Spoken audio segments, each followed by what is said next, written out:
Hello students. तो अभी तक हम लोग देख रहे थे रूल्स ऑफ रेजोनेंस में, जिसमें हमने देखा था A category and B category के रूल्स। ए कैटेगरी सबसे ज्यादा इंपॉर्टेंट रूल्स हैं जिनको हमें सबसे पहले फॉलो करना है, फॉलोड बाय बी कैटेगरी का रूल। तो ये रूल्स मैं एक बार बाद में आपको शॉर्ट में बता दे रही हूँ। रूल्स पहला जो ए कैटेगरी के रूल्स थे उसमें ये था, पहला पॉइंट था कि जब आप कई सारे रेजोनेटिंग स्ट्रक्चर लिख रहे होते हो, मैंने आपको ये भी बताया लास्ट लेक्चर में कि how to draw various resonating structures, कैसे ड्रॉ करते हैं। पर हाँ, कुछ चीजें ध्यान देनी है। आप once you are writing various resonating structure, आपको ये ध्यान देना है किसी भी electronegative element like oxygen, halogen या फिर नाइट्रोजन, इनका ऑक्टेट इनकम्प्लीट नहीं दिखाना है। अगर आपने किसी रेजोनेटिंग स्ट्रक्चर में इन इलेक्ट्रोनेगेटिव एलिमेंट्स का ऑक्टेट इनकम्प्लीट दिखा दिया, so that resonating structure is almost negligible contribution है, means that will not participate in resonance, और वहां पे रेजोनेंस नहीं होगा। तो कोई भी ऐसा स्ट्रक्चर है जिसमें किसी इलेक्ट्रोनेगेटिव एलिमेंट का ऑक्टेट इनकम्प्लीट है, that has to be ruled out. ये कई बार क्वेश्चंस पूछे जाते हैं कॉम्पिटिशन्स में। आपको ये ध्यान रखना है कि once you are drawing various resonating structures, आपको ये केयर करनी है, ध्यान रखना है कि कोई भी electronegative element should not be left with incomplete octet. ये मैं ऑलरेडी डिस्कस कर चुकी हूँ। दूसरा है, in none of the resonating structure second period element is shown to have more than 8 electrons. कोई कभी ऐसा नहीं करिए कि किसी भी सेकंड पीरियड नाइट्रोजन के हमने 10 इलेक्ट्रॉन्स दिखा दिए। ये भी मैंने डिस्कस किया था, पॉसिबल ही नहीं है। वैलेंस बॉन्ड थ्योरी के अकॉर्डिंग 8 इलेक्ट्रॉन्स हो सकते हैं मैक्सिमम। आउटर मोस्ट इलेक्ट्रॉन्स 8 हो सकते हैं शेयरिंग के बाद, इससे ज्यादा नहीं हो सकते हैं। अगर शेयरिंग के बाद हम 10-12 इलेक्ट्रॉन्स दिखा रहे हैं, that is ruled out. Third period के एलिमेंट के लिए सही नहीं है, बट सेकंड पीरियड के एलिमेंट में expansion is not possible. Maximum जो पॉसिबल 2n² से देते हैं। अगर n की वैल्यू 2 है सेकंड पीरियड के एलिमेंट के लिए, तो मैक्सिमम नंबर ऑफ इलेक्ट्रॉन्स जो होंगे दैट विल बी 8 ऑक्टेट वाला। देन रूल्स ऑफ रेजोनेंस में जो थर्ड था, जो एक कैटेगरी का था, बहुत ही इंपॉर्टेंट रूल था, दैट इज अगर किसी रेजोनेटिंग स्ट्रक्चर में once you are drawing various resonating structure and you find a structure where octet of every element is complete, अगर हाइड्रोजन है तो उसका डुप्लेट कंप्लीट है, that structure imparts great stability and that makes resonance highly effective. अगर कोई resonating structure बहुत ज्यादा stable है तो ऑब्वियसली उसकी वजह से रेजोनेंस भी जो है एक इफेक्टिव रेजोनेंस कहलाएगा वहां पर। ये 3 इंपॉर्टेंट रूल है, इनको दिमाग में हमेशा रखना है। और एक रूल और था बी कैटेगरी का, मैंने बताया था आइडेंटिकल अगर स्ट्रक्चर्स होते हैं रेजोनेंस ज्यादा इफेक्टिव होता है। For example in the case of benzene. अब जो हम डिस्कस करने जा रहे हैं दैट इज सी कैटेगरी के रूल। ठीक है, दैट इज सी कैटेगरी के रूल। इनकी इंपॉर्टेंस पहले हम ए एंड बी को देखने के बाद हम इनको इनकी इंपॉर्टेंस होती है। तो सी कैटेगरी में जैसे फिफ्थ रूल है, हम फोर रूल ऑलरेडी डिस्कस चुके हैं। फिफ्थ रूल है, fifth is of C category. मैं 2-3 रूल एक साथ लिख रही हूँ, उसके बाद हम इसको किसी एग्जांपल से डिस्कस कर लेंगे। Greater is the number of resonating structures, greater is the number of resonating structures, more effective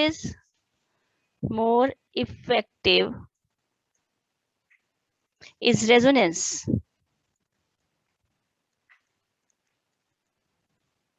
अगर रेजोनेटिंग स्ट्रक्चर्स जितने ज्यादा होंगे रेजोनेंस उतना ही इफेक्टिव होगा। ठीक है, फॉर एग्जांपल हम देख सकते हैं यहाँ पे है CH2 plus CH double bond CH double bond CH2। यहाँ पे एक पहला रेजोनेटिंग स्ट्रक्चर हम इसको यहाँ पे शिफ्ट कर दें, हमने बताया वेकेंट ऑर्बिटल की ओर पाई बॉन्ड। तो यहाँ पे जो दूसरा रेजोनेटिंग स्ट्रक्चर बनता है that is CH2 double bond CH plus CH double bond CH2। एक और रेजोनेटिंग स्ट्रक्चर पॉसिबल है, ये पाई बॉन्ड इस तरफ शिफ्ट हो जाए so that vacant orbital shifts to its alternate position. मैंने रेजोनेटिंग स्ट्रक्चर कैसे ड्रॉ करने ये आपको ऑलरेडी बता रखा है। सो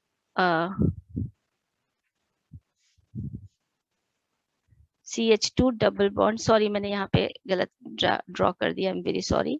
यहाँ पे हम दिखा सकते हैं दिस इज यहाँ पे शिफ्ट हुआ था, so it is CH2 double bond CH, इसकी ऑल्टरनेट पोजीशन पे वेकेंट ऑर्बिटल शिफ्ट कर गया, then CH double bond CH2। Now this vacant orbital is again ये इसके वेकेंट ऑर्बिटल के पास वाले कार्बन पे एक पाई बॉन्ड है, तो ये पाई बॉन्ड इधर शिफ्ट कर सकते हैं। पाई बॉन्ड का मोमेंट हमें दिखाना है, CH2 double bond CH, then CH double bond CH CH2 plus. यहाँ पे we are getting 3 resonating structure and actual structure will be hybrid of these structure.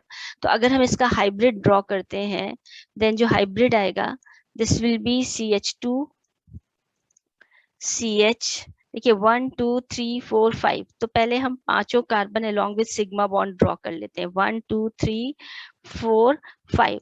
हमने सिग्मा स्केलेटन एंड जो भी उसका पांचों कार्बन थे उनको ड्रॉ कर लिया है। बस हम pi bond and positive charge को मूवमेंट हो रहा है, हम इसको शो करेंगे। देखिए इस वाले स्ट्रक्चर में पॉजिटिव चार्ज लेफ्ट साइड है, इस समय राइट साइड, और इसमें सेंटर पे है। और बाकी स्ट्रक्चर्स में यहाँ पे देखिए न्यूट्रल है, ये वाला न्यूट्रल है, ये न्यूट्रल है, ये न्यूट्रल है। तो हम देख सकते हैं कि किसी स्ट्रक्चर में पॉजिटिव चार्ज लेफ्ट वाले में है और किसी में राइट वाले में, किसी में सेंटर वाले पे, और बाकी जो है वो न्यूट्रल है। बाकी पोजीशन जैसे इसमें ये पॉजिटिव चार्ज यहाँ पे न्यूट्रल है, ये न्यूट्रल है। तो यहाँ पे हम लिख सकते हैं partial positive charge. Similarly we can draw यहाँ पे पार्शियल पॉजिटिव चार्ज। अगर हम यहाँ पे देखें तो यहाँ पे ये पाई बॉन्ड है और यहाँ पे ये पाई बॉन्ड है, यहाँ पे सेकंड पोजीशन में है, यहाँ फर्स्ट पोजीशन में है, यहाँ पे देखिए इधर से लास्ट पोजीशन पे है, और यहाँ लास्ट बट वन पोजीशन पे है। तो हम देख रहे हैं पाई बॉन्ड हर पोजीशन पे आ रहा है। So it can be drawn like this, कहीं पे डबल बॉन्ड, कहीं पे single bond. So the pi bond spreads all through this atoms, पूरे एटम पे मूव कर रहा है, एंड पॉजिटिव चार्ज जो है ये 3 एटम्स में हम शो कर सकते हैं। So this is the resonance hybrid. अब अगर हम कोई एक और स्ट्रक्चर ले रहे हैं, जैसे कि CH2 plus CH double bond CH, then CH double bond CH, then CH double bond CH2. So again we can draw various resonating structure.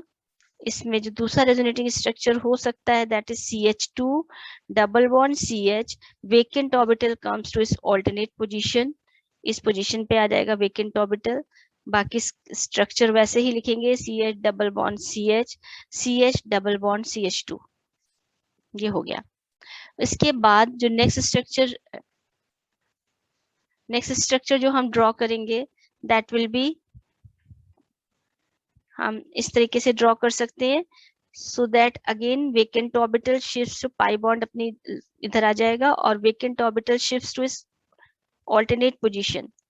तो अब की बार यहाँ से यहाँ पे वेकेंट ऑर्बिटल आ जाएगा, तो ये इधर आ गया।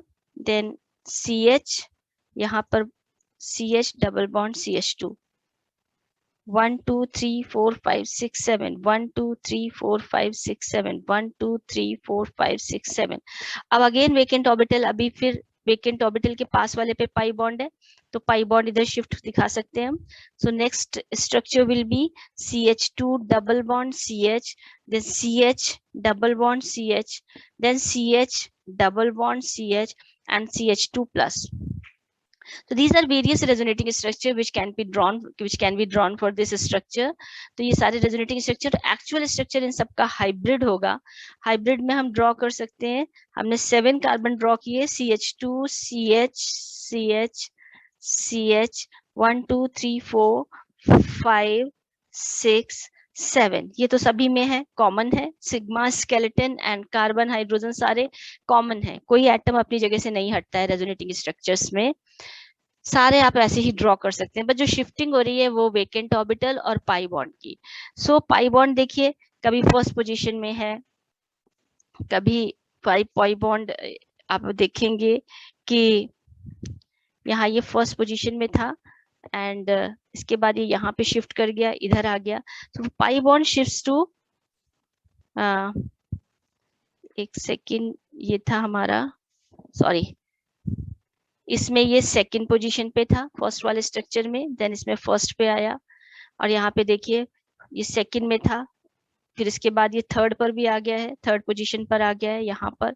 तो हर पोजीशन पे एक बार पाई बॉन्ड जरूर आया है। So we can draw it like, कहीं पे पाई बॉन्ड है किसी स्ट्रक्चर में, कहीं पर नहीं है। किसी समय यहाँ पे, जैसे यहाँ पे सब जगह पाई बॉन्ड बने हुए हैं, डबल बॉन्ड बने हुए हैं, बट अगर आप फर्स्ट वाला स्ट्रक्चर देखेंगे, अगर आप फर्स्ट वाला स्ट्रक्चर देखें तो यहाँ पे पाई बॉन्ड नहीं है। तो हर एक स्ट्रक्चर में आप ऐसे देख सकते हैं कि कभी किसी पोजीशन पे पाई बॉन्ड है, उस जगह उस पोजीशन पे नेक्स्ट स्ट्रक्चर में पाई बॉन्ड नहीं है। So this is the hybrid. अब हम पॉजिटिव चार्ज देखेंगे कहाँ कहाँ पर है। तो ये पहले लेफ्ट मोस्ट पे है, फर्स्ट कार्बन पे है, देन थर्ड कार्बन पे है, then first second third fourth fifth carbon पे है, और उसके बाद हम देखेंगे सेवेंथ कार्बन पे है। तो पॉजिटिव चार्ज कभी किसी स्ट्रक्चर में फर्स्ट पे है, किसी में थर्ड पे है। So this will be partial positive charge. Hybrid में पार्शियल पॉजिटिव चार्ज फर्स्ट पे आएगा, थर्ड पे आएगा, फिफ्थ पे आएगा, एंड देन सेवेंथ पे आएगा। तो हम देख रहे हैं जो सिंगल पॉजिटिव चार्ज था, that is not confined to one carbon, it is spread over 1 2 3 4 carbon पे स्प्रेड कर रहा है। और इससे पहले अगर हम देखते हैं, इससे पहले it was being spread over only 3 carbon. तो जितना ज्यादा डिस्पर्सल हो रहा है चार्ज का, स्टेबिलिटी उतनी ही ज्यादा आ रही है। So greater will be resonating structures. जितने ज्यादा आप रेजोनेटिंग स्ट्रक्चर ड्रॉ करेंगे, उतना ही ज्यादा आप चार्ज का डिस्पर्सल करेंगे, उतना ही ज्यादा आप चार्ज को स्प्रेड करने के लिए सरफेस एरिया प्रोवाइड कर रहे हैं। और जितना ज्यादा सरफेस एरिया आप देंगे, स्टेबिलिटी उतनी ही चार्ज की आएगी। चार्ज की स्टेबिलिटी मीन्स मॉलिक्यूल की स्टेबिलिटी आएगी। तो अगर किसी स्ट्रक्चर में number of resonating structure increase करते हैं, so this may be a factor, ये एक फैक्टर है जो कंट्रीब्यूट करता है stability of that molecule through resonance. Resonance के थ्रू उसकी स्टेबिलिटी जो है वो बढ़ जाती है। तो greater is the number of resonating structure, greater is the stability of effectiveness of resonance, greater is the stability of molecule. But this is of C category rule. Then fifth के बाद आता है sixth rule, that is also of C category, that is neutral structures. Neutral structures are more stable. Neutral structures are more stable than neutral structure जो होते हैं, these are more stable than structures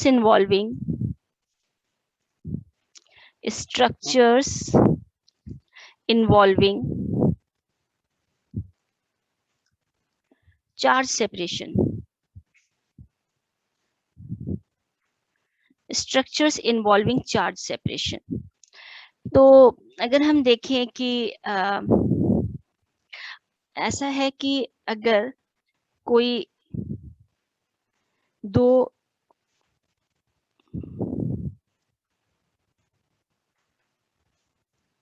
यहाँ पे आपके पास है दो spheres हैं, और एक पे पॉजिटिव चार्ज है और एक पे नेगेटिव चार्ज है। तो एक पे पॉजिटिव चार्ज कन्फाइंड है, एक पे नेगेटिव चार्ज कन्फाइंड है। और अगर आप इनको ज्वाइन कर देते हैं थ्रू सम कंडक्टर, तो ये चार्ज एक दूसरे को न्यूट्रलाइज कर देते हैं, चार्ज डिस्पर्स हो जाता है and it leads to stability. Positive charge negative charge एक दूसरे से कंबाइन करके एक चार्ज का डिस्पर्सल होता है and that leads to stability. तो न्यूट्रल अगर कोई चार्ज स्ट्रक्चर है, लाइक आपको के पास स्ट्रक्चर है जिनमें एक पॉजिटिव चार्ज है और नेगेटिव चार्ज है, तो इसकी पोटेंशियल एनर्जी ज्यादा होगी, because you need some energy to separate them, and वो एनर्जी मॉलिक्यूल में रहेगी, क्योंकि वो मॉलिक्यूल के पास वो एनर्जी होनी चाहिए टू सेपरेट दीज आयंस। अगर पॉजिटिव एंड नेगेटिव आपके पास दो चार्ज हैं एंड आपको उनको अलग रखना है, यू नीड एनर्जी।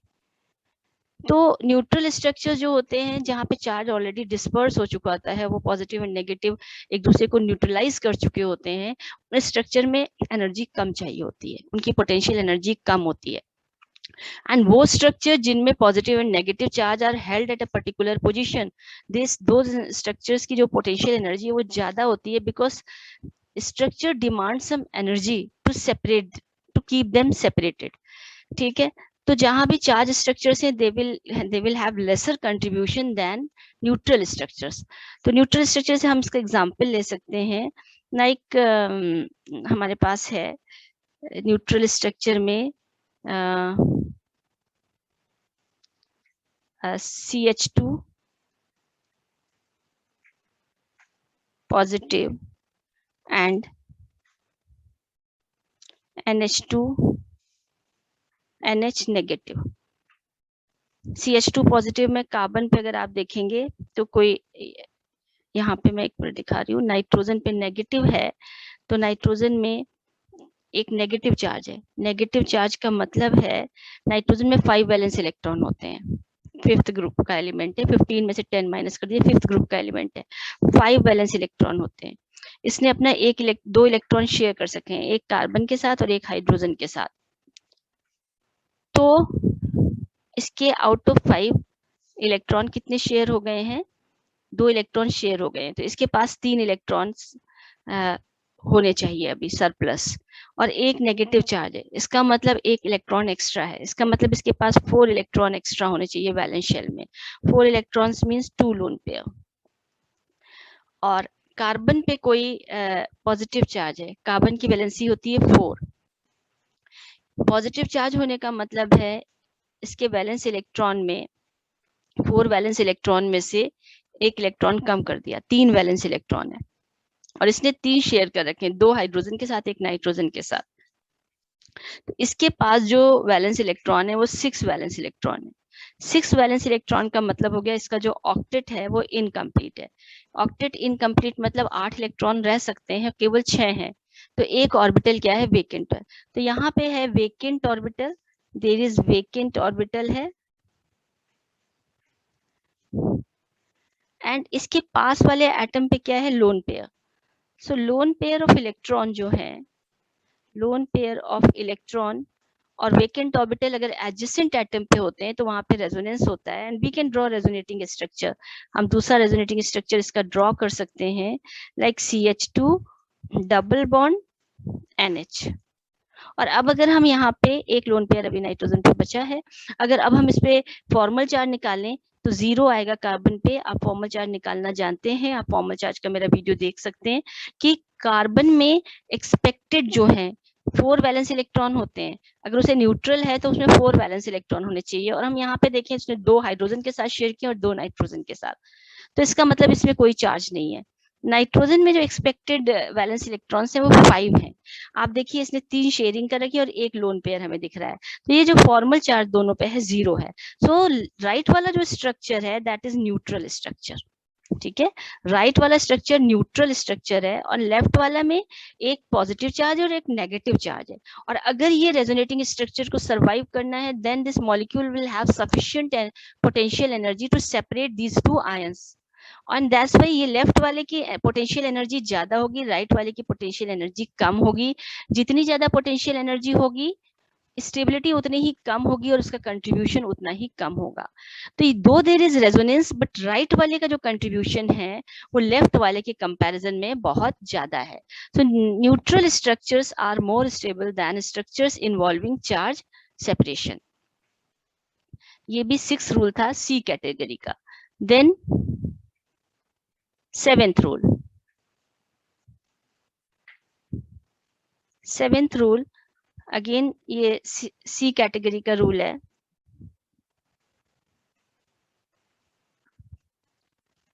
अभी हमारे सी कैटेगरी के दो रूल्स आ गए। जितने ज्यादा रेजोनेटिंग स्ट्रक्चर्स होंगे, चार्ज का डिस्पर्सल उतना ही ज्यादा होगा, स्टेबिलिटी उतनी ही ज्यादा होगी।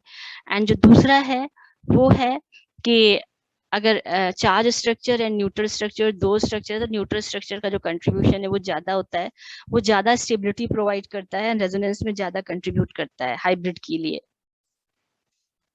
देन नेक्स्ट जो रूल है that is structure in which structures in which identical charge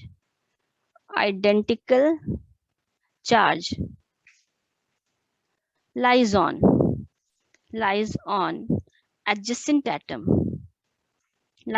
adjacent atoms. Structures in which identical charge lies on adjacent atoms are less stable. ठीक है, and their contribution to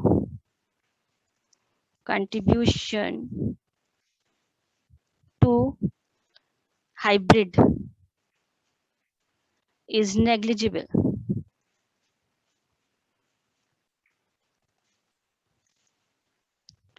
जैसे positive और negative के बीच में force of attraction होता है, उसी तरीके से अगर लाइक चार्जेस है, लाइक पॉजिटिव पॉजिटिव हैं एडजेसेंट एटम पे, so they will have a repulsion, और अगर वो एग्जिस्ट करेंगे सो दैट मॉलिक्यूल की पोटेंशियल एनर्जी बहुत बढ़ जाएगी just to keep them separated.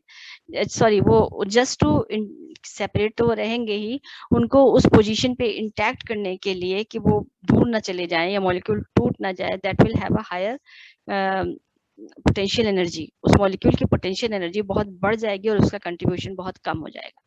हम एक केस ले रहे हैं ना, एक हमारा केस है C positive and O negative.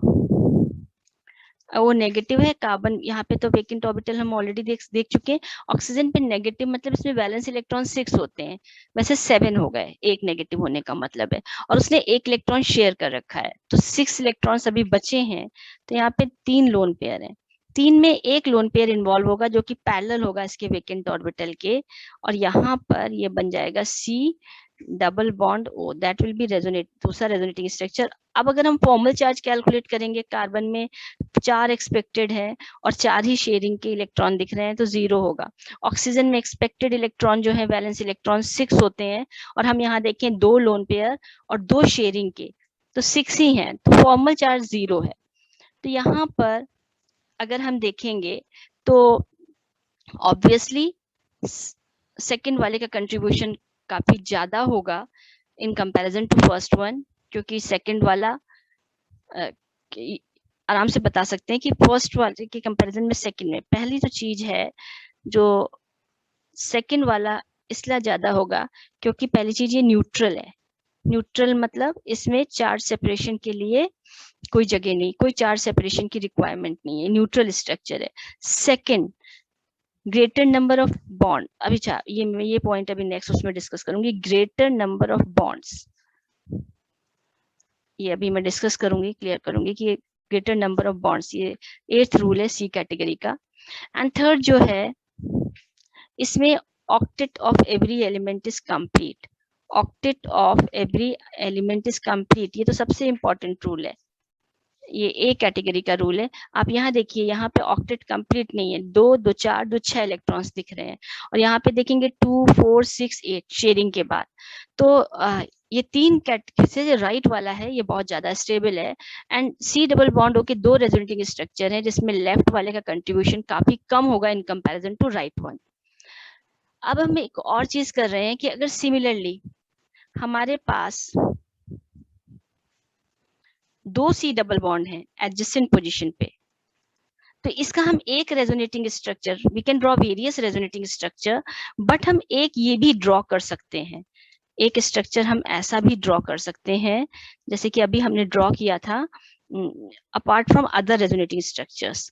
ठीक है, ये C यहाँ पर ये इस पे जैसे अभी ड्रॉ किया था पॉजिटिव नेगेटिव, ठीक है, और भी कई स्ट्रक्चर हम ड्रॉ कर सकते हैं, एक पर पॉजिटिव एक पे नेगेटिव दिखाएं, फिर दूसरे पे पॉजिटिव दूसरे पे नेगेटिव दिखाएं। So these are there various resonating structure, बस that is completely ruled out. ये बहुत ही इसका कंट्रीब्यूशन जो है इसका जो होगा, दिस इज हाईली अनस्टेबल, ये हाईली अनस्टेबल स्ट्रक्चर है,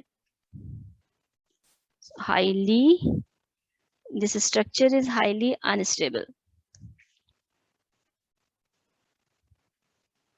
अनस्टेबल स्ट्रक्चर है। क्यों? क्योंकि इसमें 2 एडजेसेंट एटम पे लाइक चार्ज है, पॉजिटिव चार्ज है, that makes it highly unstable. इसमें तो बहुत सारे फैक्टर हैं जिसकी वजह से ये कम स्टेबल है, नंबर ऑफ बॉन्ड्स भी कम है, न्यूट्रल भी नहीं है, बहुत ज्यादा चार्ज सेपरेशन है। मोर ओवर एडजेसेंट एटम पे अगर आप पॉजिटिव चार्ज दिखा रहे हैं, दैट मेक्स पॉजिटिव या negative, that makes these structures highly unstable, and इसका कंट्रीब्यूशन होगा ही नहीं, नेग्लिजिबल कंट्रीब्यूशन है। ठीक है, बाकी हम रेजोनेटिंग स्ट्रक्चर इस तरीके से ड्रॉ कर सकते हैं कि हम क्या कर सकते हैं कि एक पे पहले डबल बॉन्ड O दिखाएं और एक पे पॉजिटिव और O पे नेगेटिव, ऐसे दिखा सकते हैं। और एक और स्ट्रक्चर ड्रॉ कर सकते हैं, लाइक पहले वाले पे हम पॉजिटिव एंड नेगेटिव दिखा दें एंड दूसरे वाले पे double bond O। These are various resonating structure which can be drawn, but out of all these resonating structure, adjacent पे अगर आपको like charge दिख रहा है, you completely rule out। ये competition में बहुत question पूछा जाता है, they will give you various resonating structure और आपको वो structure हटाना पड़ेगा जिसमें adjacent atom पे like charges हैं। तो एक ये रूल आ गया, structures in which identical charge lies on adjacent atoms are less stable and their contribution to hybrid is negligible. ये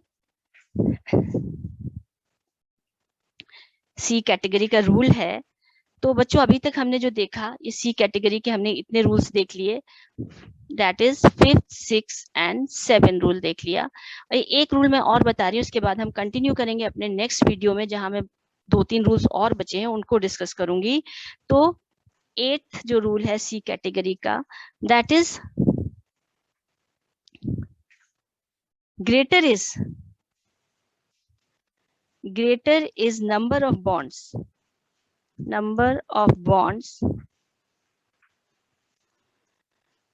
greater is stability of resonating structure